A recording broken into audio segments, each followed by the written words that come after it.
Bonjour à toutes et à tous. Tout d'abord, évidemment, désolée de ne pouvoir être là parmi vous aujourd'hui. La crise sanitaire nous oblige à fonctionner de façon virtuelle, mais néanmoins, je me réjouis que vous puissiez continuer à traiter de thématiques aussi importantes que celles qui vous occupent aujourd'hui autour de l'agriculture et de l'alimentation durable en Wallonie. Je vais essayer de répondre à vos différentes questions sans avoir la possibilité d'interagir, mais j'espère vous amener quelques éléments de réponse. Il faut d'abord rappeler que la Wallonie s'est engagée dès 2014 dans la voie de la souveraineté alimentaire, qui inclut plusieurs éléments. Tout d'abord le droit à une alimentation de qualité, le droit à des revenus décents où les prix agricoles doivent couvrir les coûts de production et permettre aux agriculteurs de vivre dignement, et enfin le droit d'accès aux moyens de production, qu'il s'agisse de la terre, de l'eau, des crédits, etc. Malheureusement, aujourd'hui, force est de constater que nous sommes loin du compte.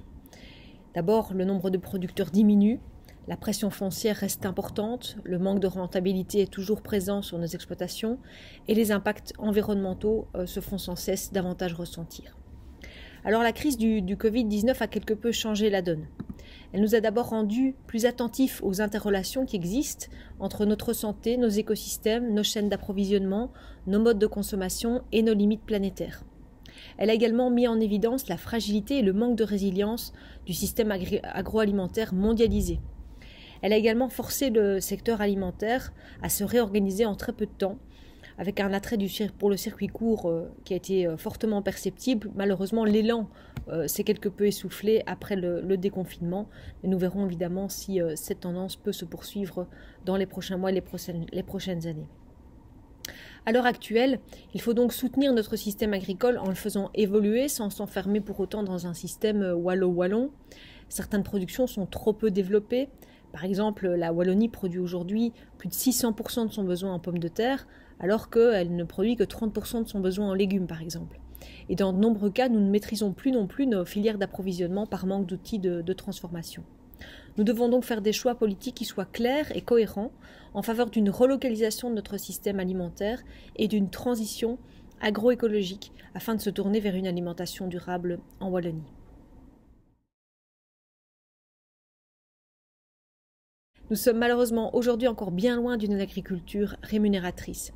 La part des subventions dans les revenus du travail varie fortement selon de nombreux critères, en fonction d'une filière de production à l'autre ou encore d'une exploitation à l'autre. Néanmoins, sans ces subventions, force est de constater que l'agriculteur ne peut se rémunérer. Alors des discussions sur la PAC, et on sait à quel point ces discussions sont difficiles pour le moment pour avoir véritablement une PAC qui soit novatrice dans la biodiversité, sur les changements climatiques, etc. Il est évidemment indispensable qu'une part importante de son budget reste dédiée à l'environnement et à l'adaptation de l'agriculture au changement climatique dans la ligne de mire des objectifs du Green Deal.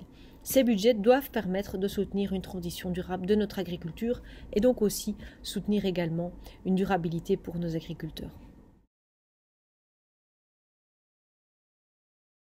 Il est aujourd'hui essentiel que le secteur agricole développe une autre relation à notre environnement, à la nature et au vivant. Cela évidemment a des impacts sur ces différents aspects, mais également sur la santé de nos agriculteurs.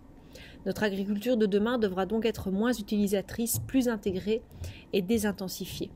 Ceci ira de pair avec une diminution des intrants, en valorisant également les services écosystémiques de la nature.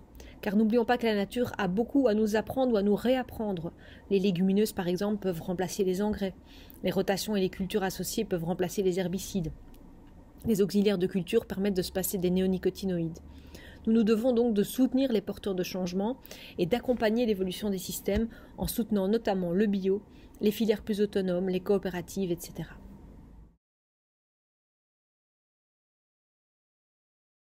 L'agriculture familiale devrait être celle qui permet à une famille de se rémunérer sur la ferme. Vu l'évolution actuelle du secteur, la difficulté de reprise, l'accès au foncier qui reste compliqué, le manque de valorisation, l'agriculture familiale est aujourd'hui multiple. Mais elle doit être protégée. L'industrialisation de l'agriculture et la mise en concurrence sur les marchés internationaux ont fait disparaître 60% de nos fermes depuis 1980. La majorité de nos agricultrices et de nos agriculteurs sont aujourd'hui près de la pension. Il n'y a que 10 à 15% de reprises dans le secteur. Il faut donc soutenir une transition dans nos fermes vers des fermes à taille humaine et soutenir l'installation des jeunes en agriculture durable. Je vous souhaite de fructueux échanges et à tout bientôt.